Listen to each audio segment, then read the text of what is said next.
One of the most common instructions in pickleball is to brush up the ball in order to create topspin. And in today's video, I'll show you why that's killing your power on your serve, what kind of problems it creates with your technique that are then very hard to fix. Then I'll teach you the correct technique and finish by teaching you how to actually generate power on your serve while at the same time being extremely consistent. Let's open the playbook. By the way, I'm Coach Austin Hardy. I'm a 5.5 rated player, PPR certified coach, and the founder of pickleballdrailsapp.com. It's an app that has hundreds of different drills to help you level up your pickleball game faster than you ever thought possible.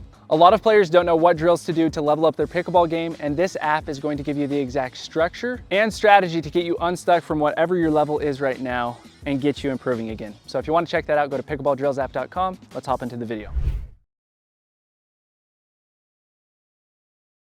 So the logic behind brushing up the ball actually makes a ton of sense. And the reason that coaches teach players to brush up the ball is because they're not generating enough spin on their serve. But the problem with that is when people hear brush up, they literally think a low to high motion. And in fact, a lot of coaches tell their students low to high in order to create topspin. For those of you out there that have taken lessons, you know exactly what I'm talking about.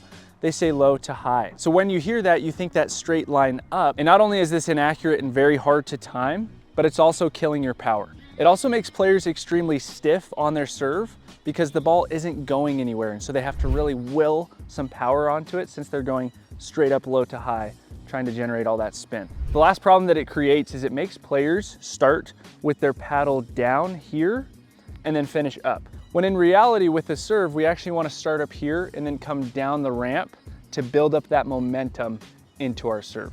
So the reason that saying brush up on the ball is so bad is because it results in a bad technique that's very hard to untrain. But in this video, whether you have been doing that or this is your very first time ever serving, I'm gonna be helping you walk away from it with not only a ton of power on your serve, but also a ton of spin and most importantly, consistency. So now we're gonna break down the correct technique on the serve. That way when you go away from this video, you know exactly how to hit a consistent, powerful, and spinny serve. So let's hop into it. The first thing is going to be our stance. In pickleball, when we're hitting a serve, there is an open stance for some players because that's more comfortable for them, and there is a closed stance. So since I'm facing towards the court in this direction, I'm closing my body to the court, putting my non-dominant shoulder out in front of me. That's gonna be a closed stance. Open stance, I'm completely flush with the court.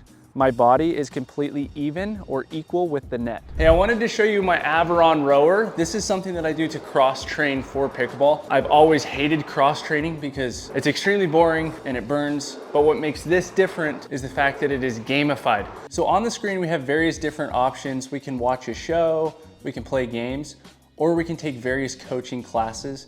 I'm a big fan of the games portion. Specifically, my favorite game has been Boss Breaker. And for this specific game, what you're doing is you're growing your bar on the bottom with every single row that you do. And obviously the bigger the bar, the more room that it provides for you to be able to hit that ball back up and take out those blocks. So it makes you get your workout in, get your cross training in for pickleball, while at the same time having fun, which is exactly why I love playing pickleball, because it's constant fun throughout the entire experience. And then another thing that I really like about this rower that sets it apart from other rowers is the storage of it. It's so easy to store because you just simply put it up like this and it will sit up against your wall. It can fit in any room. It's only coming 4 feet out from the wall, so it's super convenient. It'll fit anywhere. So if you're looking for a really fun way to cross train your pickleball game so that you don't run out of juice when it actually matters out on the court, you can get $50 off your own Averon rower by scanning the link on your screen or by simply going through the link in the description of this video. Thanks so much to Averon for sponsoring this video. Woo!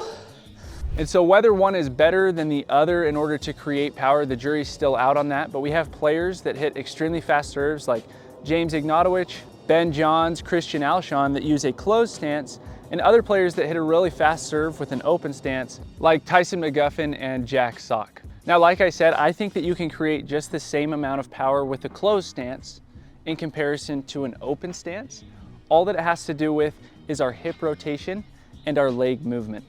And so the way that we hit a serve with closed stance is we're gonna point our toe, our front toe, towards the dominant net post. Now remember, this is with closed stance. Point that toe towards the net post, and then we have a slight knee bend. we don't want to be extremely low as we're hitting through the serve. The reason that we don't is because we're actually losing out on power from doing that. There's a lot of players that are trying to create power by starting low, and it's not helping them at all, because in order to get real power and fast power into the court, moving your momentum forward, you need to have a really small bend. So something that I like to think about is if you go watch someone dunk a ball in basketball, you'll notice they don't come way down here and then stand up in order to dunk the ball. They're not gonna be able to jump very far from doing that. Instead, they have a really small knee bend and then they spring off from there. And so it's the same exact thing in pickleball. If you've been trying to generate power by bending your knees extremely low, you're actually losing out on power from doing that. So instead, if you wanna have a ton of power, slight knee bend, and then the next thing is that hip rotation. So I'm going from my shoulders closed in this closed stance to open after I've made contact with the ball, finishing by stepping my foot into the court. This is completely legal to step your foot into the court so long as it's after contact with the ball. So I'm here, not super low, into the court. With open stance, you're gonna change the weight distribution. So with closed stance, all the weight's on my front leg. With open stance, all the weight is now on my dominant leg. And so with that, my rotation is gonna look something like this. I close my shoulders still to the court, I rotate through, and I step back with this foot. You don't have to step back a ton, but it's gonna help you to be able to generate a ton of power on that serve. And just to prove to you that you can probably get the same amount of power with a closed stance in comparison to an open stance, watch this short clip of me serving in open stance.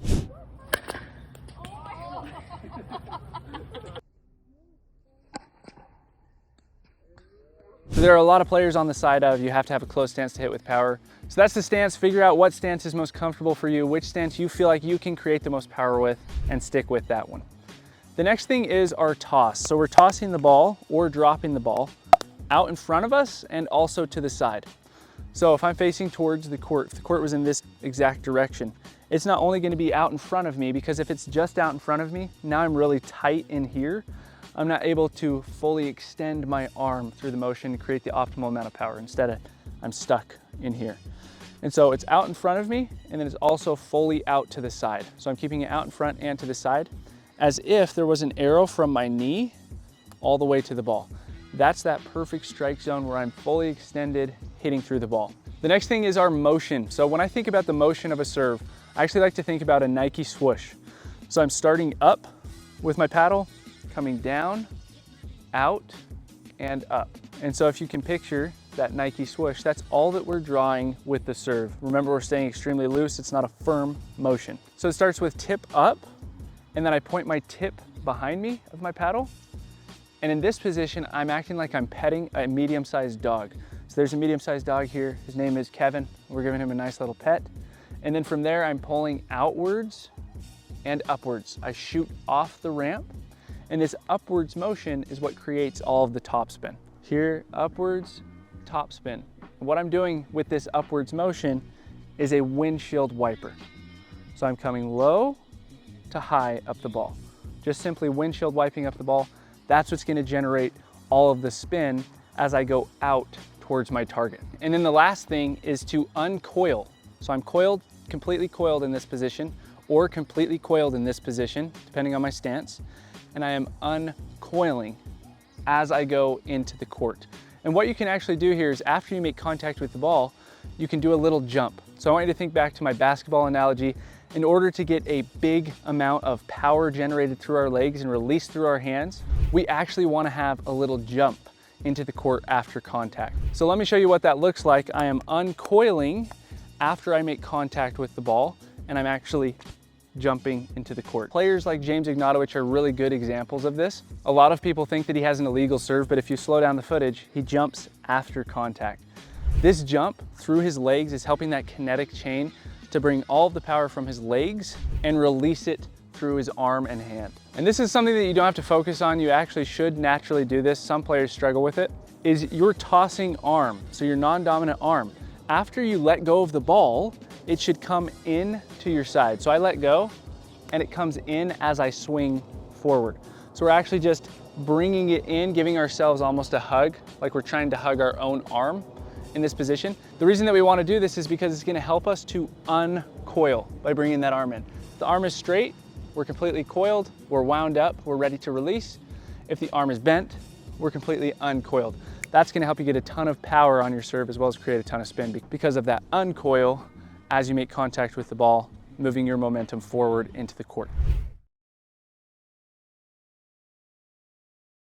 Okay, now we're gonna talk about the key things that help you to actually produce power on your serve. The first is something that was taught to me by my tennis coach in high school, and it's been one of the most impactful things for my game. Specifically, it was for ground strokes, but a tennis ground stroke is pretty much the same exact thing as a pickleball serve. And so it translates over absolutely beautifully. And this has helped me to be able to continuously have the correct serve technique in order to create insane power. So instead of saying to yourself, brush up the ball as you've been taught so many times, say to yourself, out and up.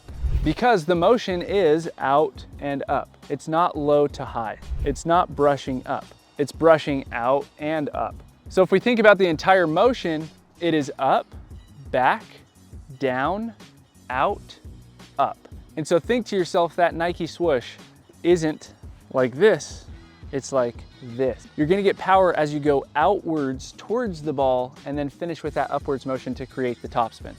The topspin comes at the very end of the motion. Tip number 2 has to do with when you're actually contacting the ball. This is something that was taught to me by top pro Federico Staksrud. It's an absolute game changer. And that is that you want to go off the ball on a 45-degree angle. So when I'm headed towards the ball in that outwards and upwards motion, I'm trying to hit it at a 45-degree angle. In other words, diagonal, so perfectly like this. So I'm not making contact here in a straight line. I'm not making contact and doing that horrible brush up technique that we talked about before in a straight line this way. I'm coming right in between those two lines as I make contact with the ball. That's gonna help you to be able to get enough spin to bring your huge, powerful ball back down into the court. The next thing is your point of contact. A lot of players think that their paddle needs to be down at the point of contact. If you go watch any pro make contact with the ball from the side angle in slow motion, you'll see when they make contact with the ball, their paddle's completely vertical like this. It's not forward, it's not open, it's completely vertical at the point of contact. So that is something else to focus on. When I'm making contact with the ball out in front of me, I want my paddle completely vertical like this at the point of contact. And so the way that you're gonna do that is by cocking your wrist backwards until you contact the ball, then you're going to relax. So my wrist is backwards, cocked back like this. I'm reaching for the back of my forearm, and then at contact, I relax my wrist. And so what that's doing is it's allowing me to be able to make that perfect contact every single time so that my paddle face isn't too far down and it goes into the net, or too far up and it's shooting up and hitting the back fence or going past the baseline. So wrist cocked back at the point of contact, we relax. We're not bending it forward. We're not snapping our wrist through. We're relaxing it right at contact. The next thing is to actually come off the ground after contact with the ball. So when I'm serving, I'm jumping after that contact like how we talked about before. If you can actually come off the ground after contact, you're gonna add another 5-10 miles per hour on your serve. And then the last thing and the most pivotal thing that kind of ties all of this together is to slap as we make contact.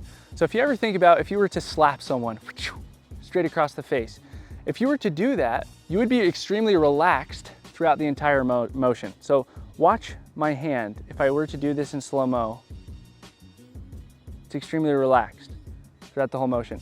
As you can see, my hand naturally follows this kinetic chain. It's like almost like it's waving like a flag, right? As I pull forward, my fingers go back. As I relax, my fingers come back to neutral. So if I am relaxed through the motion, I'm smacking through the ball, I'm gonna create a whip-like technique. That whip is what's gonna create a ton of power on my serve as I come through it. And if I come at it, out and up on that 45-degree angle, I'm gonna create the topspin to bring it back down into the court. So allow your paddle to follow that same exact motion as you hit through the shot. So I'm pulling forward. Now my butt cap is pointing towards where I want to go. So in this direction, which I obviously want to go over the net, not over that fence. And I'm pulling, and then I relax at contact. Pulling, relax at contact. And so you can kind of think about it as a slap. And notice with my slap, I just come back to neutral. I'm not going like this. It's just back to neutral. Here, as I come through the ball, that's going to create all of that power and snap as you hit through it. So this is something called lag. I want you the next time you serve to actually think about tip of your paddle or your fingers pointing back towards the back fence. As you begin your motion forwards at contact, you just simply relax. That's gonna get you that perfect outwards and upwards motion, delete the brush if that's what you've been doing before, and ultimately create a really consistently powerful serve. So that's it for this video. Go out there, hit some bombs on your serve, let me know how it goes. I know that these tips will really help you guys to not only be more consistent, but also to create more power on your serve and ultimately play better pickleball. And I know a lot of you out there really struggle playing against bangers, those players that are aggressive with every single shot. They drive from the baseline, they speed it up from midcourt, they speed it up from the kitchen. If you want to learn how to beat those types of players, you can watch this video right here. It's going to be an absolute game changer for you and teach you 5 specific things that you can instantly implement the next time that you play pickleball to destroy these opponents. I'll see you over there.